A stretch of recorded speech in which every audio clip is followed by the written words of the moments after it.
आज से फिर से हम लोग बीपीएससी GS1 के लिए आईआर का जो सेक्शन है ना उसको शुरू करेंगे और इसको इस तरह से पढ़ेंगे जिससे ये हमारा पीटी जो फैक्ट्स आते हैं पीटी में अंतर्राष्ट्रीय संबंधित अंतर्राष्ट्रीय करंट अफेयर एक्चुअली में पूछता है पीटी में, उसमें भी अपना काम चल जाए। और आईआर का सेक्शन जो है GS1 पेपर में आपका, उसमें भी हमें कोई दिक्कत नहीं आए। ओके, आप सभी का स्वागत है study for UPSC PCS channel पर। अगर आप चैनल पर नए हैं तो सब्सक्राइब ज़रूर कर लीजिए। कंटेंट आपको सबसे बेस्ट मिलेगा। बेस्ट जब मैं बोलता हूँ तो बेस्ट ही मैं प्रोवाइड करवाऊँगा, इसकी चिंता मत कीजिएगा। बहुत ही अच्छे कंटेंट मिलेंगे आपको। और किस में मिलेगा प्लेलिस्ट? आईआर नाम से प्लेलिस्ट ही होगा, अंतर्राष्ट्रीय संबंध नाम से उसमें आपको मिल जाएगा।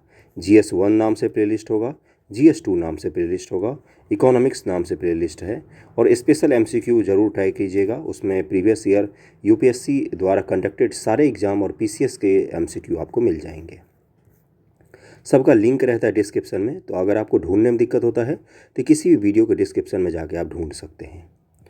आईआर कितना इम्पोर्टेंट होता है और क्यों थोड़ा सा दिक्कत आती है बच्चों को? क्योंकि आईआर जो है इसको ढंग से पढ़ाना पड़ता है और ढंग से समझना पड़ता है, तब जाके आपका आंसर राइटिंग जो है वो क्लियर हो जाएगा।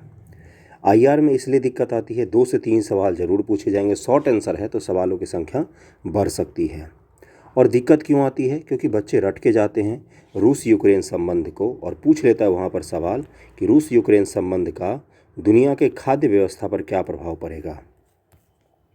जो आप रट के गए थे वो तो पूछा ही नहीं, तो आप कैसे लिखेंगे?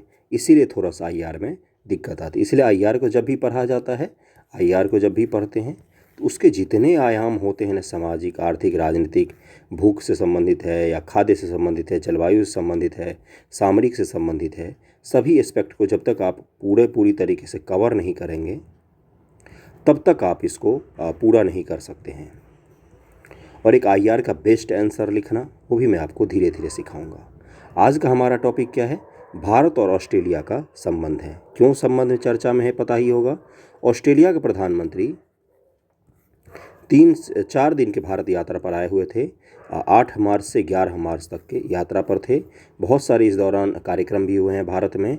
और सबसे मुख्य चीज़ है कि भारत और ऑस्ट्रेलिया के बीच व्यापार समझौता भी साइन हुआ है। ये बहुत ही ज़्यादा इम्पोर्टेंट है व्यापार समझौता, इसलिए ये चर्चा में है। यहाँ से एक सवाल की गारंटी आपकी हो सकती है आपके मेंस एग्जामिनेशन में। 68वीं दें या 69 बीपीएससी दें, 69 तक में ना भी पूछे, 68वीं तो गारंटेड पूछेगा।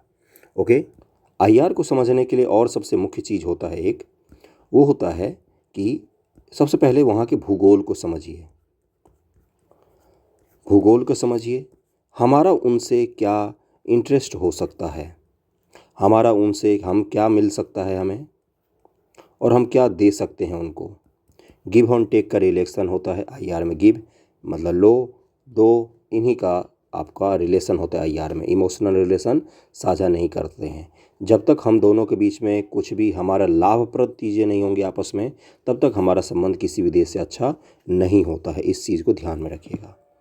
भूगोल जो होता है वो आईआर के संबंधों को सबसे ज़्यादा प्रभावित करता है। जैसे भूटान जैसा जो देश है, नेपाल जैसा जो देश है, या सेंट्रल एशिया में उज़्बेकिस्तान वगैरह जो हैं, इनकी वैल्यू थोड़े से अपने आप ही कम हो जाती है, क्योंकि स्थल रुद्ध होते हैं और उन जगहों पर निवास होते हैं, उन जगहों पर इनका ज्योग्राफिक कंडीशन होता है जहाँ पर क्या होता है, जहाँ पर बाकी सारे देशों के इंटरेस्ट उतने अच्छे से मैच नहीं कर पाते हैं तब तक, जब तक उनके पास स्थानीय कुछ ऐसा ना हो। जैसे सेंट्रल एशिया के जो देश है, यहाँ पर इनके पास यूरेनियम बहुत सारे हैं, इसलिए इनके पास स्थलरुद्ध होते हुए बहुत ज़्यादा चर्चा में रहते हैं। स्थलरुद्ध से भी ज़्यादा अच्छा क्या होता है बोलना कि उनका भौगोलिक कंडीशन क्या है। ध्यानपूर्वक देखिएगा आईआर का, अगर आप पहली बार लेक्चर देख रहे हैं तो। अब देखते हैं ऑस्ट्रेलिया की भौगोलिक कंडीशन क्या है और क्यों हमारा इससे संबंध बनना शुरू हुआ है। ये हिंद महासागर है पूरा। इस क्षेत्र को क्या कहा जाता है? इस क्षेत्र को कहा जाता है इंडो पैसिफिक, हिंद प्रशांत क्षेत्र कहा जाता है। मैं इसका PDF दूंगा आपको डिटेल में, वो आप वहाँ से पढ़ सकते हैं। मैं आपको काफ़ी कुछ समझाऊंगा, PDF से पढ़ना आपको है, फिर अंत में मैं एक आंसर दूंगा लिखने के लिए, आपको एक सवाल दूंगा। इंडो पैसिफिक क्षेत्र कहा जाता है इसको, इस पूरे रीजन को। अफ्रीका के पूर्वी तट से लेकर यहाँ तक ये पूरा रीजन जो है इसको क्या कहा जाता है, हिंद प्रशांत, और अंग्रेजी में कहा जाता है इंडो पैसिफिक। इंडो पैसिफिक क्षेत्र जो है ये दुनिया का बहुत बड़ा व्यापारिक जोन है, क्योंकि यहाँ पर आसियान देश है, दुनिया की दूसरी सबसे बड़ी इकोनॉमी चीन है, यहाँ पर जापान है जो दुनिया की तीसरी सबसे बड़ी इकोनॉमी है, यहाँ पर भारत है जो दुनिया की पाँचवीं सबसे बड़ी इकोनॉमी है, ऑस्ट्रेलिया है, और आसियान जो सामूहिक रूप से हैं ये व्यापारिक रूप से संपन्न देश हैं। और क्या है इसमें, चीन को अगर टैकल करना है यूएसए को, तो यूएसए को इस क्षेत्र में अपना प्रभाव बढ़ाना होगा। अगर चीन को यूएसए को टैकल करना है तो चीन को अपने इस क्षेत्र में प्रभाव बनाना होगा। यानी कि सारे देशों का आज इंटरेस्ट कहाँ पर आकर रुक गया है, सभी देशों का इंटरेस्ट कहाँ पर आकर रुक गया है, इंडो पैसिफिक के क्षेत्र में रुक गया है। इस देश की खासियत, इन एशिया के इस रीजन में जो देश, इनकी खासियत क्या है कि इनकी जीडीपी अच्छी है, बढ़ रही है, ग्रोइंग कंट्रीज हैं सारे, एशियन टाइगर्स जिनको कहा जाता है ग्रोथ में, वो सारे यहीं पर हैं। इनके पास आबादी भी है। आबादी से क्या तात्पर्य है बंधुओं, यानी कि बाज़ार भी इनके पास एग्जिस्ट करता है। बाज़ार के अलावा इनके पास खरीदने की शक्ति भी है, जिसको क्रय शक्ति कहा जाता है। परचेजिंग पावर में दुनिया की तीसरी सबसे बड़ी इकोनॉमी भारत की इकोनॉमी है। यानी इतना सब कुछ जहाँ पर हो, उसके अलावा यहाँ पर सामरिक रूप से भी बहुत ही इम्पोर्टेंट है। अगर आने वाले समय में चीन और यूएसए और भारत और ऑस्ट्रेलिया इनको अपना प्रभुत्व बढ़ाना होगा, तो इस क्षेत्र पर सबसे ज़्यादा अपना प्रभुत्व बढ़ाने की कोशिश करेंगे। बहुत कुछ समझ में आ रहा होगा, सामने आपके मैप लगा होगा, वहाँ पर देखिएगा ध्यान से। इसी क्षेत्र में एक समझौता हुआ था कुछ दिन पहले, RECP, regional comprehensive economic partnership, RCEP नाम है उसका शायद। इसमें बहुत सारे देश, आसियान, ऑस्ट्रेलिया, जापान, दक्षिण कोरिया, ये सारे देश शामिल हुए। आसियान में 10 कंट्रीज आते हैं, आपको पता होना चाहिए। और लेकिन भारत इसमें शामिल नहीं हुआ। RCEP में भारत इसमें शामिल होने वाला था, अंत में भारत इससे पीछे हो गया। इसलिए शामिल नहीं हुआ क्योंकि इस समझौते में अगर शामिल होता भारत, तो भारत को व्यापार घाटा सहना पड़ता। बहुत ही बड़े ब्रॉड व्यू में समझा रहा हूँ मैं इंडिया ऑस्ट्रेलिया के संबंध, उसको समझने की कोशिश कीजिएगा। क्यों? क्योंकि इस RCEP में चीन जैसे देश शामिल थे, दक्षिण कोरिया, जापान और आसियान के देश शामिल थे, जहाँ पर सस्ते प्रोडक्ट का निर्माण होता है। सस्ता प्रोडक्ट बनेगा तो हमारा देश जो है इन देशों के लिए एक निर्यात का प्रमुख माध्यम बन जाएगा। तो सारे सामान हमारे देश से बाहर से आने लग जाएंगे, तो हमारे यहाँ का जो उद्योग धंधा है वो धीरे धीरे चौपट हो जाएगा। इसलिए भारत RCEP में शामिल नहीं हुआ था। लेकिन भारत को कॉम्प्रिहेंसिव जो इकोनॉमिक पार्टनरशिप है वो तो करना था ऑस्ट्रेलिया के साथ, क्योंकि ऑस्ट्रेलिया को हम निर्यात ज़्यादा करते हैं, आयात वहाँ से चीज़ों को कम करते हैं। तो हमने बोला RCEP में हम शामिल नहीं होंगे, लेकिन RCEP में जो जो देश हमारे बेनिफिट के लिए होंगे, हम उनसे पर्सन टू पर्सन द्विपक्षीय संबंध, द्विपक्षीय व्यापार समझौता को बढ़ावा देंगे, द्विपक्षीय व्यापार समझौते को बढ़ावा देंगे। और इससे क्या होगा, RCEP में हम जो शामिल नहीं हुए उसका दुख दर्द भी धीरे धीरे कम हो जाएगा। अब आपके मन में ये आ रहा होगा, इतना सब कुछ बता दिया, लेकिन व्यापार समझौता क्या होता है ये तो समझा ही दो पहले, तब तो हम समझेंगे आगे कि व्यापार समझौता क्या है क्या नहीं है। व्यापार समझौता क्या होता है, ध्यानपूर्वक देखिएगा। ये अपना इंडिया है, ये ऑस्ट्रेलिया है। भारत में कोई सामान A बना है जिसकी कीमत 100 रुपये है। मार्केट में आते आते कीमत इसकी 200 रुपये हो गई है।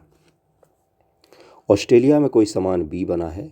ऑस्ट्रेलिया में चूँकि फैक्ट्रीज़ और प्रोडक्शन बहुत ही ज़्यादा होता है, वहाँ पर सस्ते श्रम मिल जाते हैं, तो यही सामान ऑस्ट्रेलिया में 70 रुपये का बन गया। मार्केट में आते आते ये सामान 150 रुपये का हो गया। ये ऑस्ट्रेलिया वाले ये सामान लेके कहाँ पर आ गए, ये आ गए भारत। इन्होंने भारत को बोला कि हम आपके यहाँ ये सामान बेचना चाहते हैं 150 रुपये में। तो भारत सरकार ने इनको बोला कि 150 में अगर आप अपना सामान बेचेंगे तो 200 रुपये में जो हमारा आदमी ने सामान बनाया है वो तो कोई ख़रीदेगा ही नहीं। तो हमारे यहाँ का प्रोडक्शन जो है, हमारे यहाँ की कंपनी जो, हमारे यहाँ का मज़दूर जो है वो तो भूखे मर जाएगा। तो भारत सरकार ने क्या किया, उन्होंने बोला 150 रुपये का आपने बनाया है, हम इस पर 70 रुपये का टैक्स लगाते हैं। अब कितने का बिकेगा ये, तो ये बिकेगा 220 रुपये का। भारत का सामान कितने का बिकेगा? 200 रुपये का। जो सस्ता सामान होगा वो आप खरीद के ले आओगे, यानी कि इंडियन सामान का प्रोडक्शन होगा। पूरी दुनिया की इकोनॉमी ऐसे ही काम करती है। लेकिन फ्री ट्रेड एग्रीमेंट होता है तो उसमें क्या होता है? फ्री ट्रेड एग्रीमेंट के तहत ये होता है कि भारत में बना सामान 100 रुपये का, ऑस्ट्रेलिया में बना सामान 100 रुपये का। हमने बोला कि अब आप लेके आ जाइए हमारे देश में, हम आपके सामान पर छूट देंगे, हम आपके सामान पर कोई टैरिफ नहीं लगाएंगे, आप हमारे यहाँ 100 रुपये का सामान बेचिए, हम भी आपके यहाँ 100 रुपये का सामान बेचेंगे। अब आप सोचो कि इससे बेनिफिट क्या हो रहा होगा? इससे बेनिफिट ये होता है कि हम उनके मान लो 5,000 सामानों पर हमने बोला कि हम कोई टैरिफ नहीं लगाएंगे। उन्होंने हमें बोला कि हम भी आपके 5,000 सामानों पर टैरिफ नहीं लगाएंगे। लेकिन हमने उनको क्या किया? 5,000 सामानों के प्रोडक्शन अधिक करके, जो उनकी बेसिक नीड है उन चीज़ों का प्रोडक्शन करके उनको खूब सारा निर्यात किया और अधिक पैसा कमाया हमने। उन्होंने भी हमें निर्यात किया, उन्होंने भी पैसा कमाया बहुत सारा। यानी कि दोनों देश का जो व्यापार घाटा है, व्यापार संतुलन है, वो अच्छा बना हुआ है। हमने फ्री ट्रेड एग्रीमेंट भी कर लिया, एक दूसरे की इकोनॉमी को नुकसान भी नहीं पहुंच रहा है और एक दूसरे को मदद भी मिल रहा है, सस्ता सामान भी मिल रहा है। दोनों की इकोनॉमिक जो कंडीशन है वो भी अच्छे हो रहे हैं। दोनों को एक बड़ा बाज़ार मिला है और दुनिया का अलग बाज़ार मिला है। इससे क्या होगा? दोनों यहाँ की इंडस्ट्री बूम करेंगी, दोनों यहाँ का प्रोडक्शन बूम करेगा, दोनों यहाँ के मज़दूरों की स्थिति अच्छी होगी, दोनों यहाँ के जो प्रोडक्शन कैपेसिटी है वो धीरे धीरे बढ़ेगी, नवाचार बढ़ेगा, 100 तरीके की चीज़ें। बीओपी में फ़ायदा होता है, बैलेंस ऑफ पेमेंट में फ़ायदा होता है। फ्री ट्रेड एग्रीमेंट समझ में आया? अब क्या होता है? किसी भी सामान को महंगा करने के लिए कौन कौन से कर लगाए जाते हैं? तो सीमा शुल्क लगा दिया जाता है, एंटी डंपिंग शुल्क लगा दिया जाता है, कस्टम चार्ज, पॉल्यूशन चार्ज, बहुत सारे तरीके के चार्ज है जो लगाकर सरकार क्या करती है? दाम को बढ़ा देती है। जैसे चीन से जो सामान आता है, हम चीन से फ्री ट्रेड एग्रीमेंट क्यों नहीं करते हैं? मान लीजिए ये आपसे पूछा जाता है, चीन से एफटीए क्यों नहीं करते हैं? इसलिए नहीं करते क्योंकि चीन में प्रोडक्शन बहुत ही ज़्यादा है और भारत में उसकी तुलना में प्रोडक्शन कम है। हमारा व्यापार घाटा बहुत ही ज़्यादा है। अगर हम चीन से फ्री ट्रेड एग्रीमेंट करेंगे तो भारत की सारी इंडस्ट्री बंद हो जाएगी, एक दिन ऐसी नौबत आ जाएगी। इसलिए हमने ऑस्ट्रेलिया के साथ फ्री ट्रेड एग्रीमेंट के तरफ बढ़े हैं समझौता। ऑस्ट्रेलिया के साथ पहले कौन सा समझौता था? तो ऑस्ट्रेलिया के साथ हमने दिसंबर 2022 में कौन सा समझौता किया था? अप्रैल 2022 में किया था, एक्चुअली में दिसंबर में साइन हुआ था। ECTA कहा जाता है इसको, हिंदी में बोलते हैं अंतरिम व्यापार समझौता। और अभी कौन सा किया है हमने? अभी हमने किया है व्यापक आर्थिक समझौता। क्लियर हो गया होगा? अब भारत और ऑस्ट्रेलिया के संबंध क्यों अच्छे हो रहे हैं, इसके पीछे भी रीजन देखते हैं। ये चीन देश है, ये ऑस्ट्रेलिया है। ऑस्ट्रेलिया में कृषि उत्पाद बहुत ही ज़्यादा पहले होता था, जिसको वो चीन को बेचता था। चीन को बेचने के बाद क्या होता था? उसको बहुत सारे पैसे मिलते थे। चीन और ऑस्ट्रेलिया के बीच बहुत ही अच्छा व्यापारिक संबंध था। कोरोना के बाद दोनों के संबंध खराब होने शुरू हुए। एक दूसरे संबंध इतने ज़्यादा खराब हो गए कि चीन ने क्या किया? ऑस्ट्रेलिया का सबसे ज़्यादा निर्यात चीन को होता था। चीन ने क्या किया? ऑस्ट्रेलिया के सामानों पर प्रतिबंध आरोपित कर दिया। अब ऑस्ट्रेलिया को क्या चाहिए? ऑस्ट्रेलिया को नया बाजार चाहिए। तो दुश्मन का दुश्मन जो होता है वो दोस्त होता है।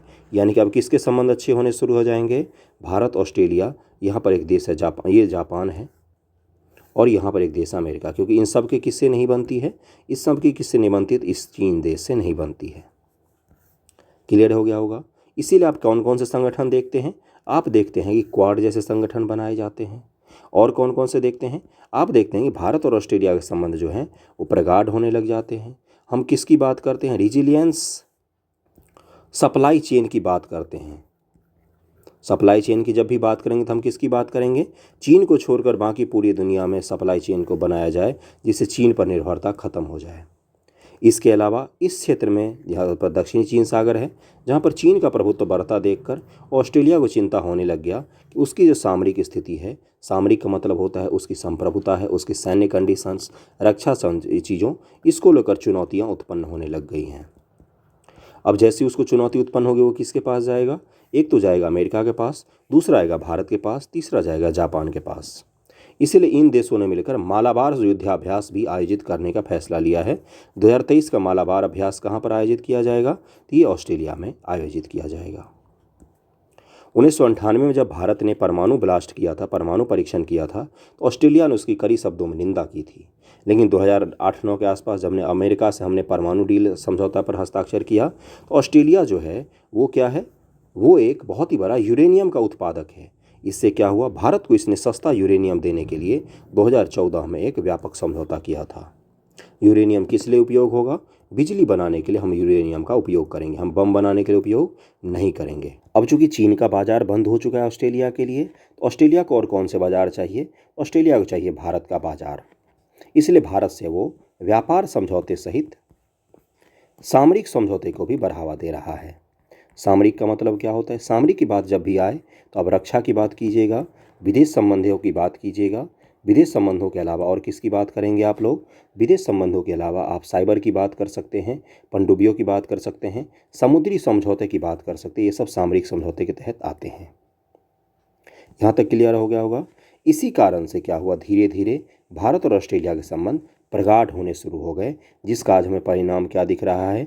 Comprehensive economic partnership. धीरे धीरे भारत और ऑस्ट्रेलिया के बीच रक्षा संबंधी मजबूत होंगे। 2+2 वार्ता भी भारत और ऑस्ट्रेलिया के बीच में आयोजित किए जाते हैं। 2+2 में एक देश, दोनों देश के रक्षा मंत्री और दोनों देशों के विदेश मंत्री होते हैं और दोनों से बात करते हैं और व्यापक रूप से समझौते पर कोशिश करते हैं कि एक हुआ जाए। रक्षा समझौता होने से क्या होगा, भारत और जो ऑस्ट्रेलिया है इसकी सेना जब एक रूप से होकर इस क्षेत्र में अपना देखरेख करेगी या अपनी निगरानी को बढ़ाएगी, तो चीन का जो हस्तक्षेप है हिंद महासागर क्षेत्र में वो धीरे धीरे कम हो जाएगा। इसके अलावा और क्या है, ऑस्ट्रेलिया के आसपास जैसे इंडोनेशिया देश का प्रसार है, यहाँ से चीन ने क्या किया है, इनके साथ समझौता कर कर इनको लोन दे देकर धीरे धीरे इनको अपनी तरफ लाने की कोशिश कर रहा है।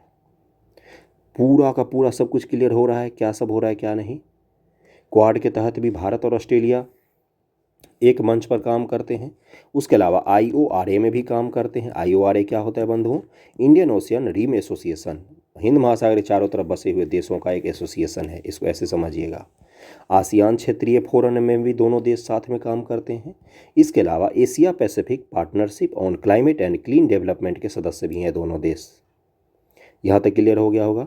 अब चलते हैं PDF में थोड़ा सा पढ़ा देता हूँ और आपको फिर अंत में मैं एक सवाल दे दूंगा। ये क्लियर हुआ कि क्यों हमने संबंध बनाए हैं। जब भी किसी संबंध बनाना हो, देखिएगा कि सामान्य समान मुद्दे कौन से हैं जिस पर ये दोनों राजी हैं। पहला मुद्दा है चीन, दूसरा मुद्दा क्या है? व्यापार, तीसरा मुद्दा क्या है? लोकतंत्र, चौथा मुद्दा क्या है? तो इंडियन ओशन के आसपास में ही रहते हैं। इंडियन ओशन सुरक्षित होगा तो दोनों के इंटरेस्ट सुरक्षित होंगे। पांचवा मुद्दा क्या है? भारतवंशी बहुत सारे ऑस्ट्रेलिया में रहते हैं, यानी कि भारतीय लोगों का बहुत बड़ा प्रभुत्व है ऑस्ट्रेलिया के मार्केट में। भारत के बहुत सारे छात्र जाते हैं वहाँ पर पढ़ने के लिए, बिजनेसमैन जाते हैं, टूरिस्ट जाते हैं, वहाँ के लोग भी यहाँ पर आते हैं। समान मुद्दे भी आपको क्लियर हो गया होगा।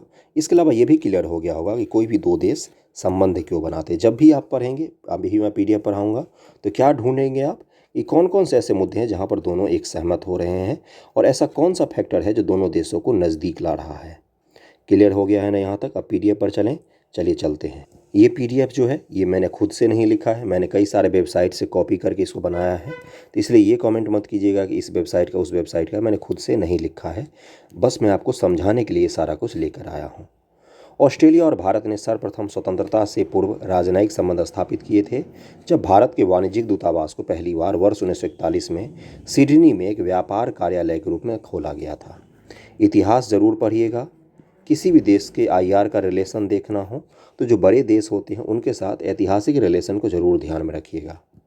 ये PDF आपको टेलीग्राम चैनल पर मिल जाएगा, जिसका लिंक डिस्क्रिप्शन में रहता है। मुझसे कुछ पूछना होता है तो इंस्टाग्राम ID दिया रहता है। 1998 में परमाणु परीक्षण की निंदा की थी ऑस्ट्रेलिया ने, ये तो मैंने बता ही दिया। 2014 में ऑस्ट्रेलिया ने भारत के साथ एक यूरेनियम आपूर्ति समझौते पर हस्ताक्षर किए, जो भारत के त्रुटिहीन इनपिसेबल अप्रसार रिकॉर्ड को मान्यता देते हुए परमाणु अप्रसार संधि के हस्ताक्षरकर्ता देशों के साथ अपनी तरह का पहला समझौता था। ऑस्ट्रेलिया ने भारत को इस लायक समझा कि यूरेनियम दे सके। ये भरोसा जीतना अपने आप में ही बहुत बड़ी बात होती है। बहुलवादी वेस्टमिनिस्टर शैली। वेस्टमिनिस्टर शैली क्या होती है? हम दोनों का जो लोकतांत्रिक ढांचा है ना, वो एक ही जैसा है लगभग में। ऑस्ट्रेलिया का भी प्रधानमंत्री प्रमुख होता है, भारत के भी प्रधानमंत्री प्रमुख होते हैं। लोकतंत्र के साझा मूल्यों, राष्ट्रमंडल परंपरा यानी कि दोनों ही ब्रिटिश कॉलोनी रह चुके हैं, आर्थिक संबंधों का विस्तार, उच्च स्तरीय संवाद में वृद्धि ने भारत और ऑस्ट्रेलिया द्विपक्षीय संबंधों को मजबूत किया है। इन सब को मुद्दे को आपको लिखना पड़ेगा आंसर में। मैं आंसर लिखना भी सिखाऊंगा, उसकी चिंता मत कीजिएगा। मजबूत, जीवंत, धर्मनिरपेक्ष और बहुसांस्कृतिक लोकतंत्र, एक स्वतंत्र प्रेस, एक स्वतंत्र न्यायिक प्रणाली और अंग्रेजी भाषा सहित सामान्य लक्षण घनिष्ठ सहयोग की नींव के रूप में काम करते हैं। जब दोनों देशों के सब कुछ एक जैसे हों, जब दोनों देशों की भाषाएं बहुत ज़्यादा मैच करती हों, कल्चर रूप से मैच करता हो, तो वहाँ पर संबंध अच्छा होना जायज़ माना जाता है। खैर, ये सब चीज़ें तब बताई जाती है जब संबंध अच्छा होना शुरू हो जाता है। भारत उन शीर्ष देशों में है जहां से प्रतिभाशाली अप्रवासी ऑस्ट्रेलियाई आते हैं।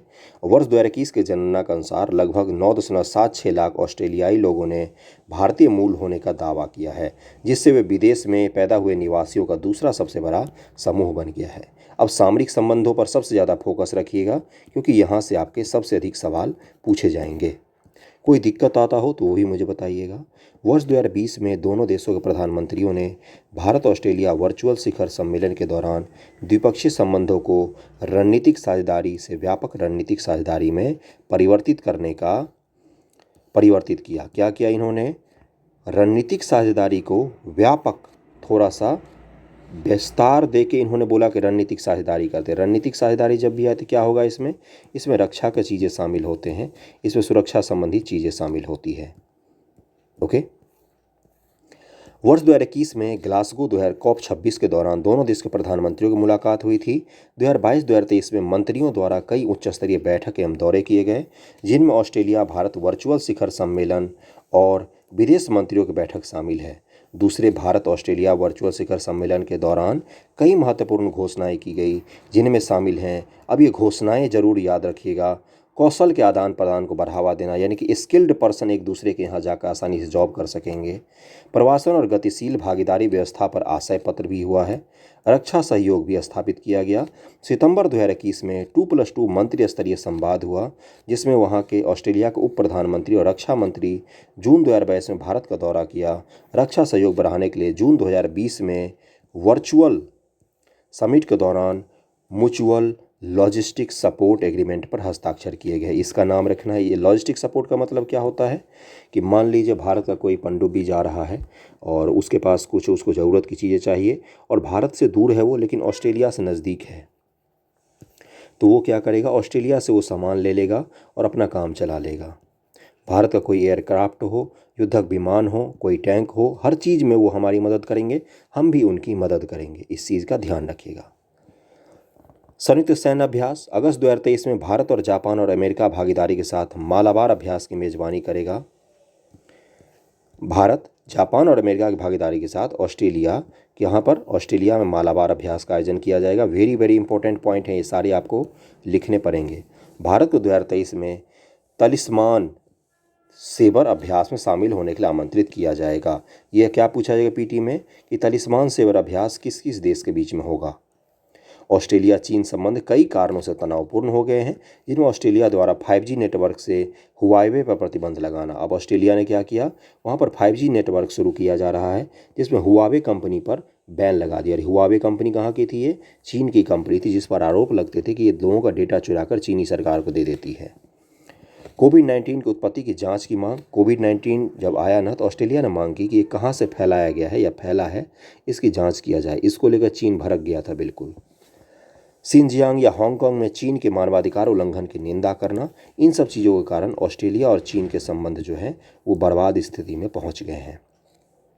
चीन ने ऑस्ट्रेलियाई निर्यात पर व्यापार बाधाओं को लागू कर सभी मंत्रिस्तरीय संपर्क समाप्त कर दिए हैं।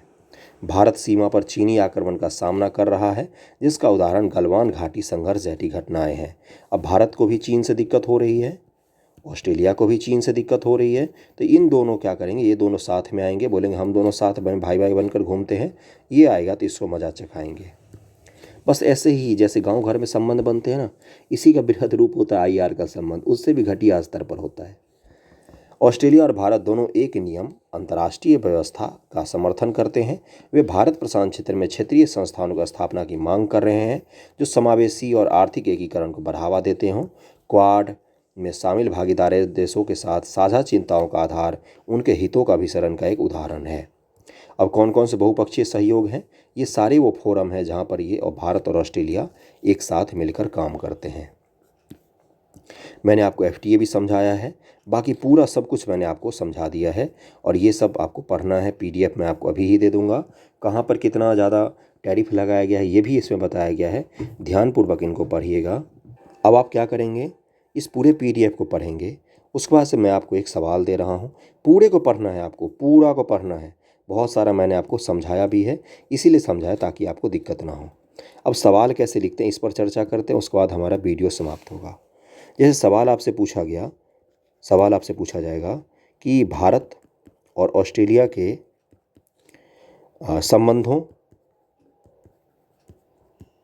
संबंधों की चर्चा कीजिए और ऐसे कौन से मुद्दे हैं जिसको लेकर ये दोनों देश अपने संबंध को आगे बढ़ा सकते हैं। ऐसे कौन से मुद्दे हैं जिनको लेकर ये दोनों देश अपने संबंधों को आगे बढ़ा सकते हैं, या दोनों देशों के बीच संबंधों के बढ़ने का कारण क्या है। किस किस तरह से सवाल पूछ सकता है मैं वो बता रहा हूँ।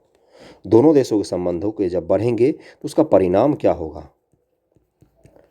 दोनों देशों के संबंध जो बढ़ रहे हैं उसकी आलोचनात्मक मूल्यांकन कीजिए। आलोचनात्मक मूल्यांकन कीजिए।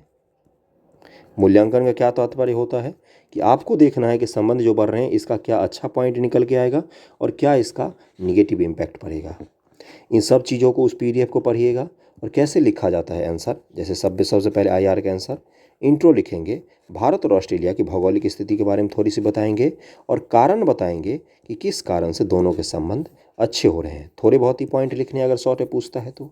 उसके बाद जैसे पूछा कि इसका क्या परिणाम होगा तो उसके बाद परिणाम लिखेंगे। इसका परिणाम ये होगा कि दोनों देशों में व्यापारिक संबंध अच्छे होते जाएंगे, उसका दोनों देशों में इम्पैक्ट अच्छा पड़ेगा, कल्चरल रूप से एक होंगे, चीन को रोकने में सफलता मिलेगी, हिंद प्रशांत क्षेत्र जो होगा वो अंतर्राष्ट्रीय और नियमों आधारित क्षेत्र में बनेगा।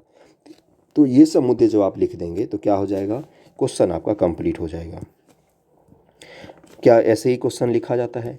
डेली न्यूज़पेपर पढ़ेंगे जब आप तो उसमें आपको रोज़ कुछ ना कुछ पॉइंट्स मिलते जाते हैं, जिसको जब आप नोट्स में बनाते जाएंगे तो एक पूरा का पूरा IR का नोट्स तैयार हो जाता है।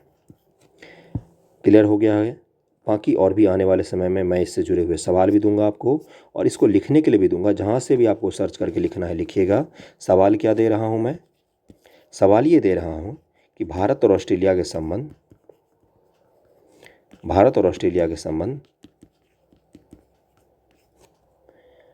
प्राकृतिक हैं,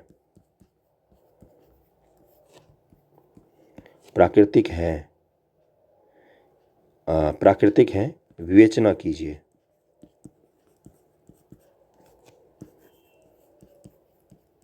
भारत और ऑस्ट्रेलिया के संबंध प्राकृतिक हैं, विवेचना कीजिए। मतलब कि हमारा संबंध जो है वो ऐसा वैसा नहीं है, वो बिल्कुल गॉड गिफ्टेड संबंध है। नेचुरल तरीके से इतना अच्छा हमारा भूगोल है, कल्चर है, भाषा है, सब कुछ इतिहास है कि हमारा संबंध तो एक न एक दिन अच्छा होना ही था, भले ही कुछ भी स्थिति हो जाए। ये मैं आपसे पूछा हूँ। भावार्थ समझ में आ गया होगा सवाल का।